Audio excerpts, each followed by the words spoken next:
Welcome to group theory class. So in this class we will learn point group and nomenclature of point group. So first, what is the definition of point group?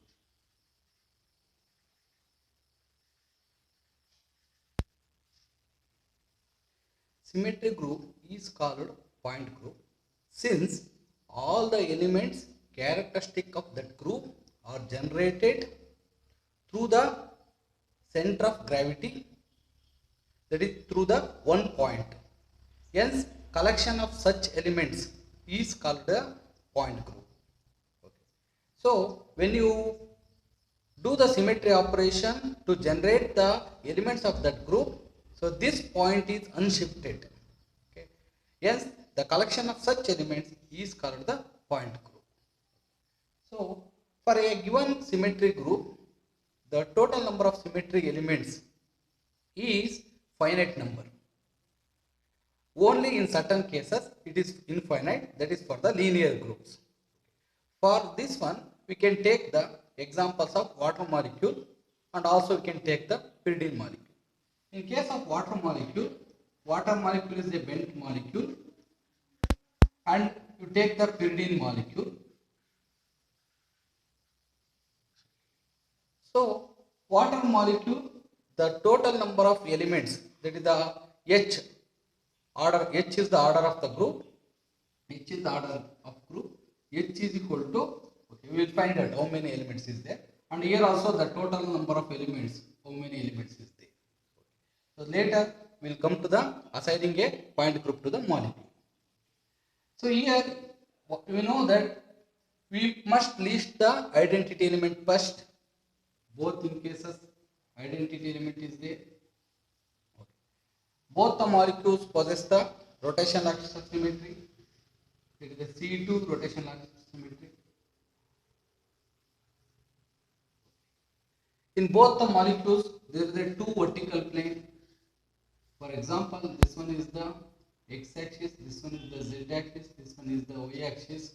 Then this is the one plane, this is the another plane. There are two vertical planes, sigma v, and here it is another sigma v. So 2 sigma v.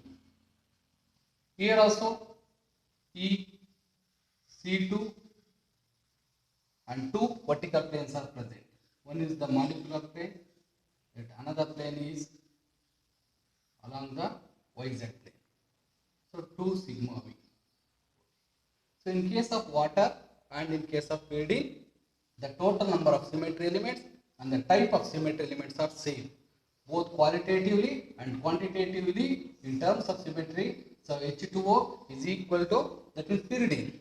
So both the molecules, hence both the molecules belong to the same point group. Same point group. So what is the how to assign a, that is nomenclature. So nomenclature of a point group. There are two schools of notation. That is the one is the Schoenflies nomenclature. Schoenflies nomenclature. And second one is the Hermann-Mogin notation. Hermann-Mogin notation.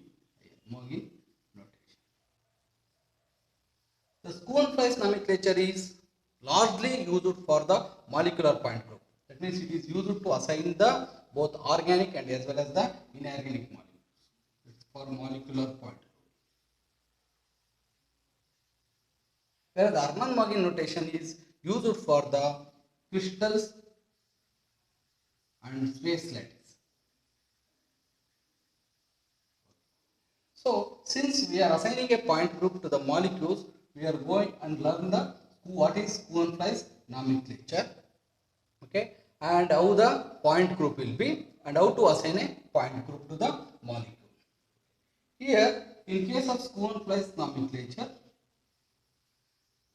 the main symbol used to refers the presence of rotational axis of symmetry.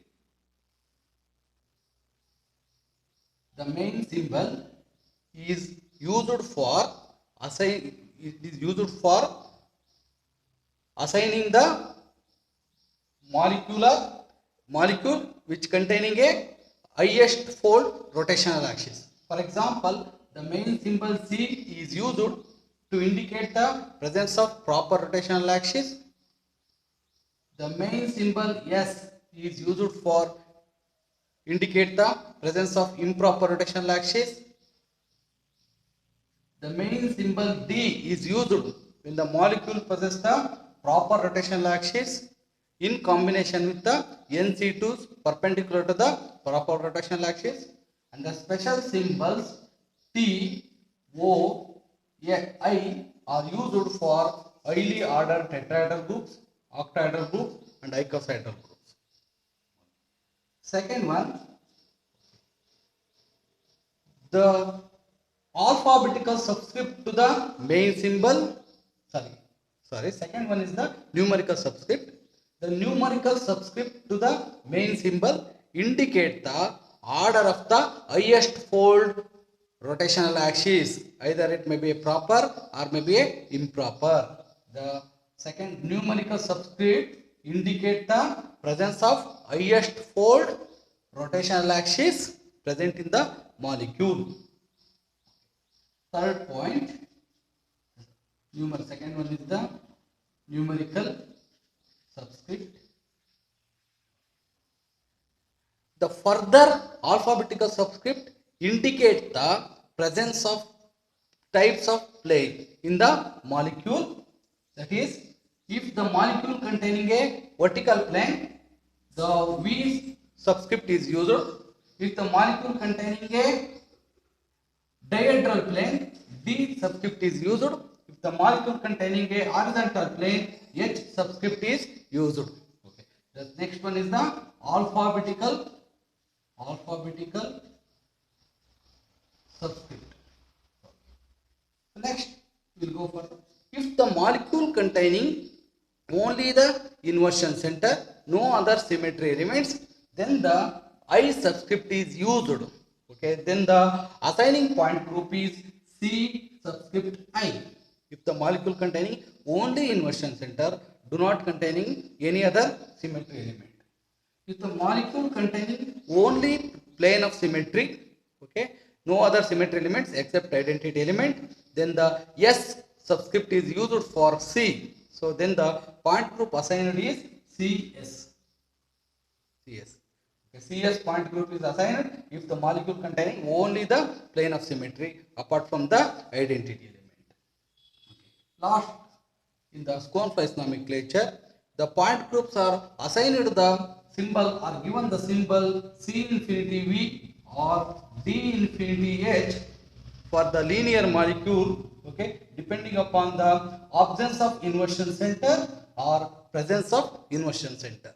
If any absence of inversion center, that linear group will be assigning a C infinity V, and if any presence of inversion center I, then that group is assigned, that molecule is assigned a D infinity H. So this is how we are assigning or we are giving a point group. It is noted that in a point group we cannot give all the elements which are present in the molecule, but it is necessarily to indicate the group generator. Hence, in case of water molecule and pyridine molecules, so the point group assigned is C2V. Both the molecules belongs to the C2V. C indicated the presence of proper rotational axis. The 2 subscript indicated the order of the rotational axis. The V subscript indicates the presence of vertical planes. So hence the point group of H2O as well as the pyridine is C2V point group. And there are totally 4 elements are there. So H is equal to 4 elements, and those 4 elements are identity element, the C2 rotational axis, and 2 vertical planes.